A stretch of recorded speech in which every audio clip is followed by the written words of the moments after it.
जय राम, जय जय राम।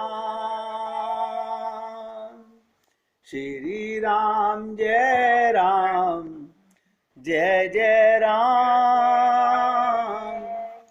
श्री राम जय राम, जय जय राम। श्री राम जय राम, जय जय राम। श्री राम जय राम, जय जय राम। श्री राम जय राम, जय जय राम। श्री राम जय राम, जय जय राम। अब बहुत एकाग्रता से समझने का प्रयत्न करेंगे हम लोग कि हमें ये पता चल गया हमारा अंतःकरण, हमारा बर्तन, हमारा हृदय अशुद्ध कैसे हुआ। कैसे हुआ कि मैंने बाहर के टेम्परेरी संबंधों को, टेम्परेरी सामान को हृदय में बिठा लिया। अच्छा, कैसे बैठा लिया? आप सोचेंगे कभी ध्यान से। ये मोबाइल मैंने अपने हृदय में कैसे रख लिया? ये मोबाइल मैं मुंह से तो अंदर ले नहीं गया, कान से तो अंदर ले नहीं गया। मैं बहुत बारीकी से बता रहा हूं जिसे जीवन भर काम आएगा। ये चीज अंदर आई कैसे? कोई बता सकता है कैसे आई? आसक्ति से, आसक्ति हो गई हमें। मेरे मन ने इसे अपना माना, इसमें आसक्ति हुई, इससे संबंध हुआ, ये घर में गया। क्यों? अब देखिएगा, मन कहाँ रहता है? अंतःकरण में। मन ने इसे अपना मान लिया, ये चीज अपनी हो गई। आप बताइए, आप दुकान पर जाते हो, हलवाई की दुकान पे कितनी सारी मिठाइयां रखी हैं। हलवाई की दुकान पे कितनी सारी मिठाइयां हैं? आप कहेंगे बहुत सारी होती हैं। आपने आधा किलो पेड़े ले लिए, आपके हाथ में आधा किलो का डिब्बा आ गया और आप दुकान से हटके चल दिए।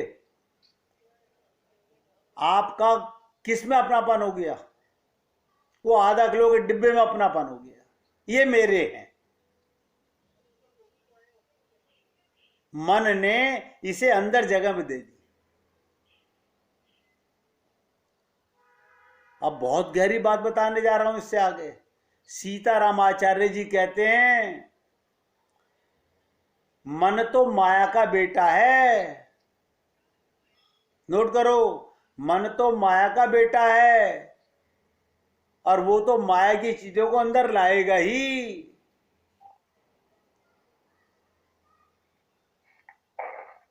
मन माया का बेटा है और माया का समान से उसकी जाति मिलती हुई है, सह जाती है, तो वो अपने अंदर लाएगा ही।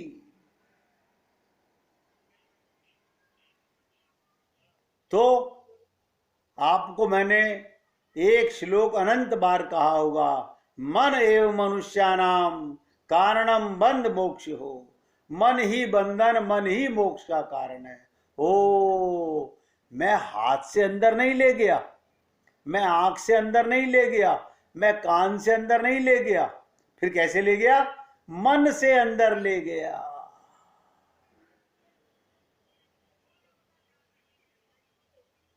मन से ये सब संसार मैंने अंतःकरण में रख लिया।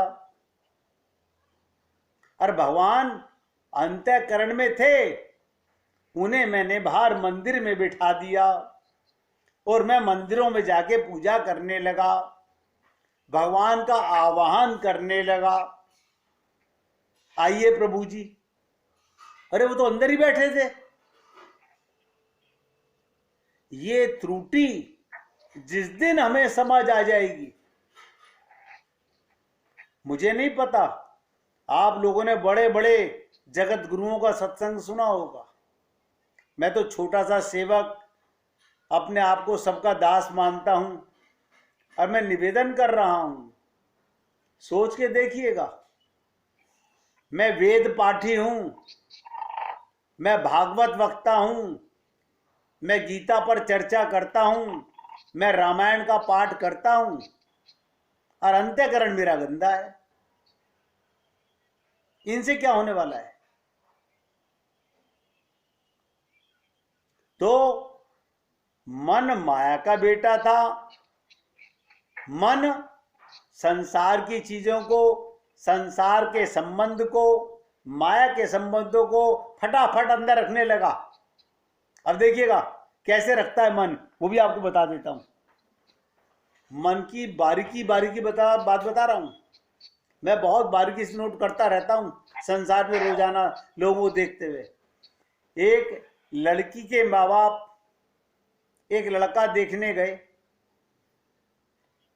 उन्होंने लाके फोटो दिखाया लड़की को, 4 फोटो दिखाए,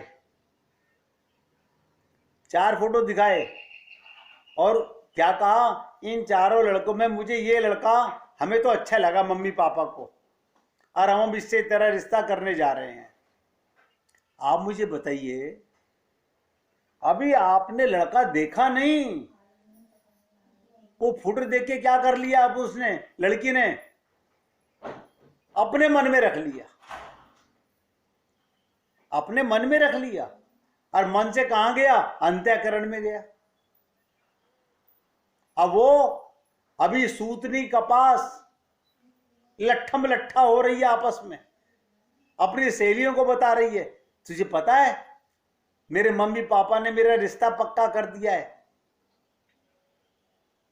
अभी देखिएगा, आपने देखा नहीं, सुना नहीं, जाना नहीं, वो अंदर आ गया। ऐसे ये मन संसार की वस्तुओं को, संसार के संबंधों को, संसार के रिश्ते नातों को अपने अंतःकरण में ले जाता है, और हमारा अंतःकरण बिगड़ गया है, अशुद्ध हो गया है। मैं बहुत ज्यादा गहरे शब्दों में आपसे बात नहीं करना चाहता। मैं कहता हूं, जब मैं सरलता से जिस चीज को समझ सकता हूं और सरलता से बता सकता हूं, अगर आप एकाग्रता से सुनेंगे तो तुरंत समझ जाएंगे।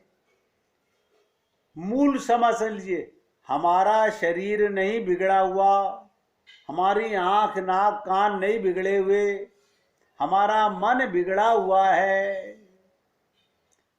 मन क्यों बिगड़ा हुआ है? कि मन है तो माया का बेटा।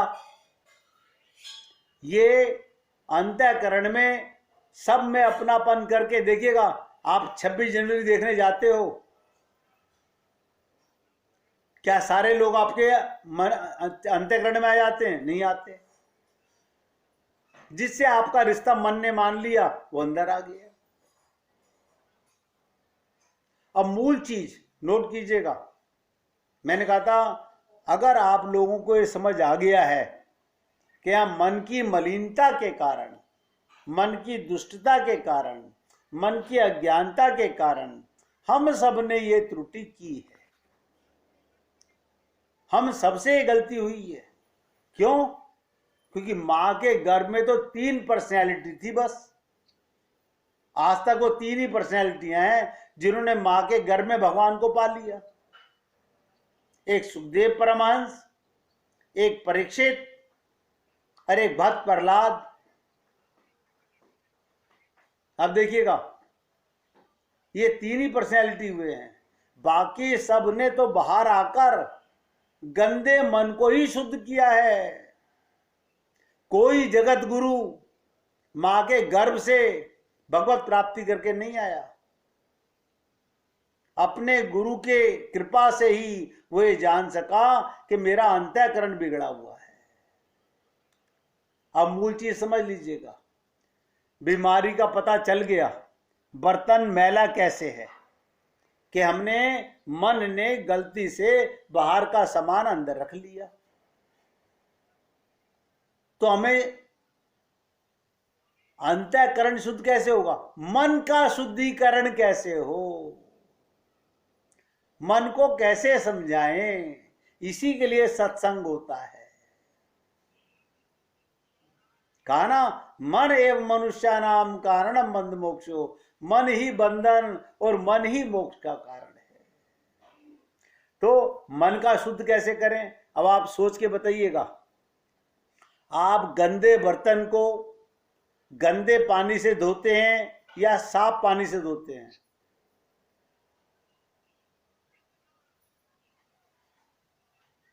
पानी से होते हैं जी। साफ पानी से धोते हो। साफ। अब हम लोगों को जब ये पता चल गया कि मेरा मन बिगड़ा हुआ है और मैं किससे पास जाऊं? जिसका मन शुद्ध हो, शुद्ध पर्सनैलिटी के पास जाऊं और अपना मन उस शुद्ध जल के साथ में धोने का प्रयत्न करूं। इसे शरणागति कहते हैं, इसी को शरणागति कहते हैं। मन और बुद्धि का सरेंडर करना, वो हम नहीं करते। हम ये कहते हैं हाँ मान तो ली हमने गुरु जी आपकी बात, ये मानना नहीं होता। पहले जानो और फिर उसकी बात को पूरी तरह से जीवन में उतारो, मन को सरेंडर करो, अपने मन को पहले मानो, हाँ ये पापी था, ये मूर्ख था, ये प्राकृतिक था। अब मुझे गुरु की बातों को मानकर देखिएगा, कुछ नहीं करना है। मन ने अंदर बिठाया था, मन ही बाहर बिठाएगा। और मन क्या करेगा? आप मुझे बताइए, आज मैं शादी के लिए 100 कार्ड बांटता हूं, अगले बच्चे की शादी में मुझे मालूम पड़ा ये 10 लोग नालायक हैं, ये 10 लोग नालायक हैं, 90 तो ठीक हैं, 90 तो मैंने टिक कर दिए, मैंने 90 को तो बुला लिया, 10 को नहीं बुलाया।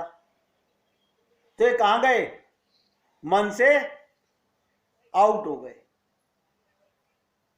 इसी प्रकार से हमें पता चल गया भगवान ही मेरे थे, भगवान ही मेरे हैं। अच्छा, भगवान को अंदर बैठाना नहीं है, भगवान तो बैठे ही हुए हैं।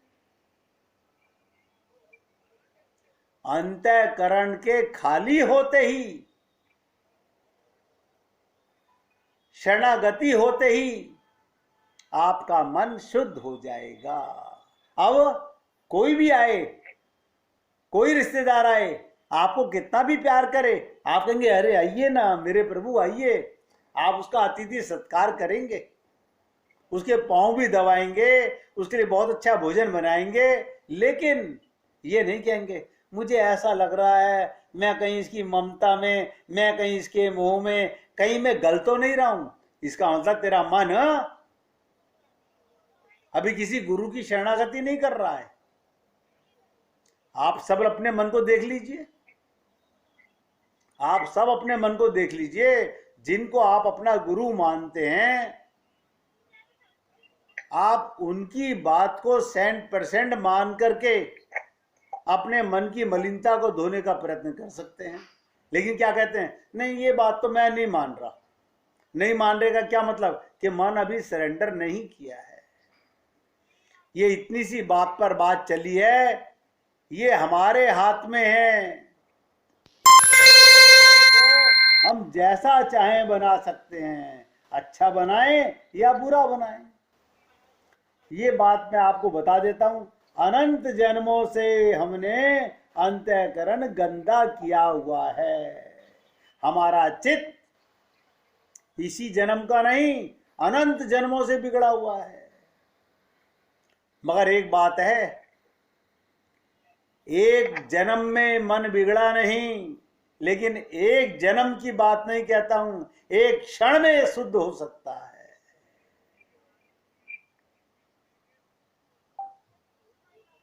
एक क्षण में शुद्ध हो सकता है। लोग कहते हैं क्या इसके लिए सालों लगेंगे? अरे सालों की जरूरत ही नहीं है, सिर्फ समझने की जरूरत है। इसलिए मेरे भाई, मेरा निवेदन है आप लोगों से, अगर आप और हम लोग ये जान गए कि हाँ वाकई में हमारा मन ये संसार को हमने ही भरा है, तो संसार को बाहर भी हम ही निकालेंगे। आपको पता है ये संसार के विषयों की दुर्गंध, आप बताइए, आप किसी के घर में जाओ और वहां पे बदबू आ रही हो तो आप क्या कहते हो कि आपके यहाँ बड़ी बदबू आ रही है, आपके यहाँ बड़ी बदबू आ रही है।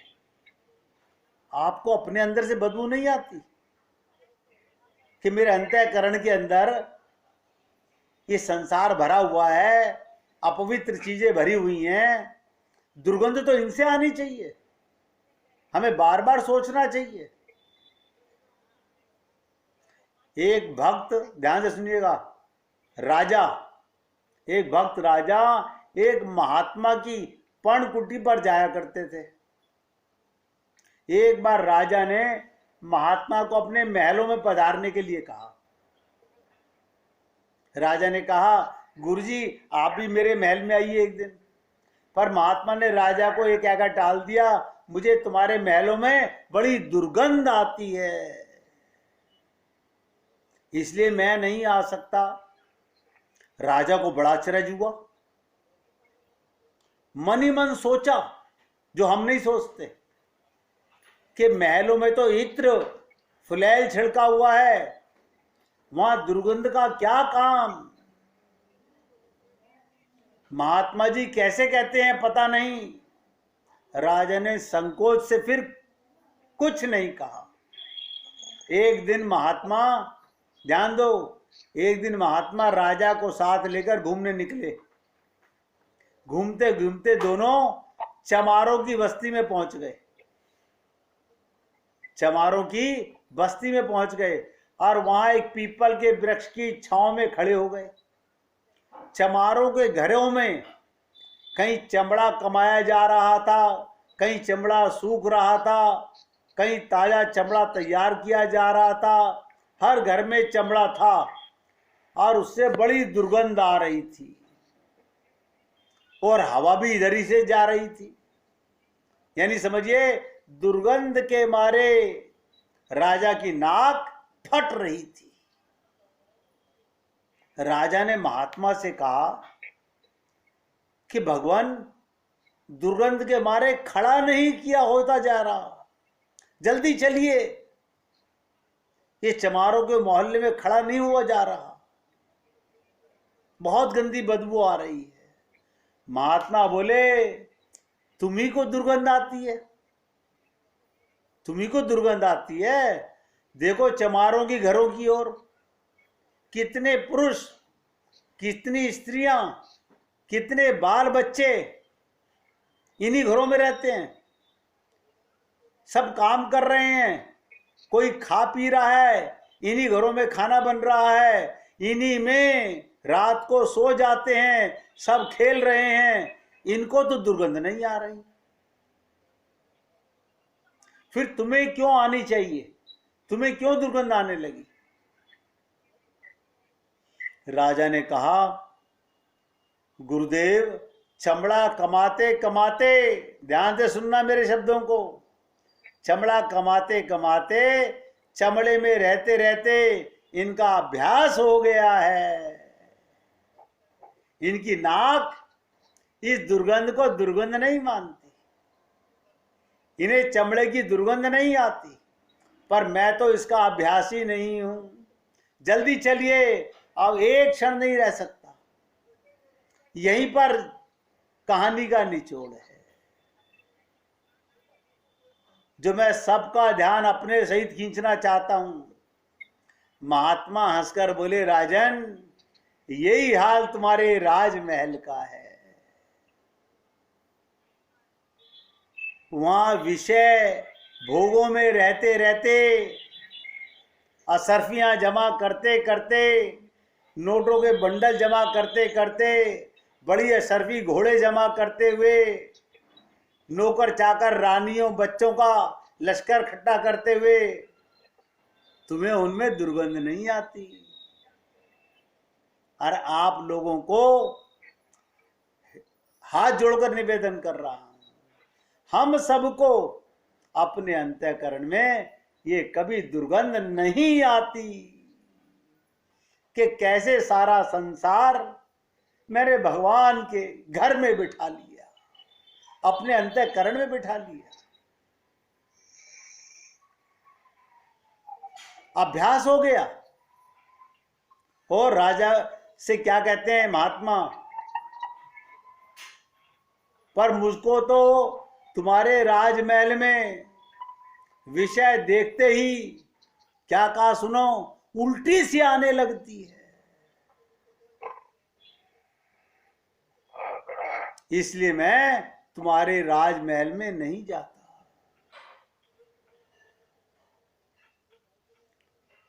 राजा को रहस्य समझ में आ गया।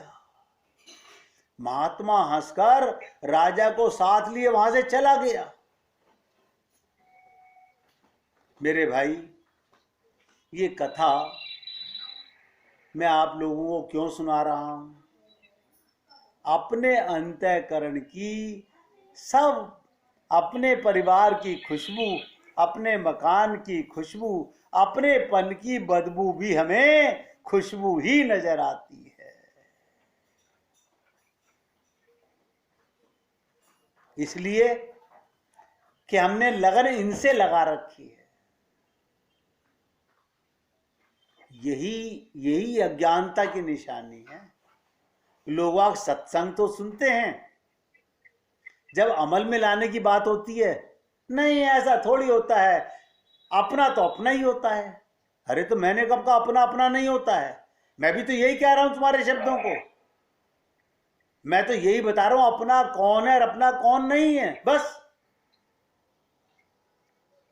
तुम 2 दिन की रिश्तेदारी को अपना मानते हो, मैं सदा के रिश्तेदार को अपना कह रहा हूं।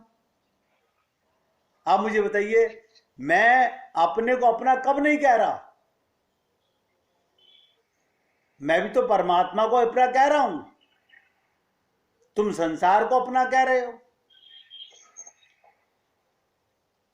आध्यात्मिक जीवन की सर्वश्रेष्ठ हम लोग इन बातों को अगर गहराई से समझ लें, हम किधर जा रहे हैं। संसार में रहना पाप नहीं है। मैं बार बार कहता हूं, परीक्षा क्षेत्र में रह करके पेपर देना ही परीक्षा की कसौटी है। परिवार में रह के भगवान श्री कृष्ण कहते हैं मुझे गृहस्थ आश्रम सबसे ज्यादा प्रिय है। अब एक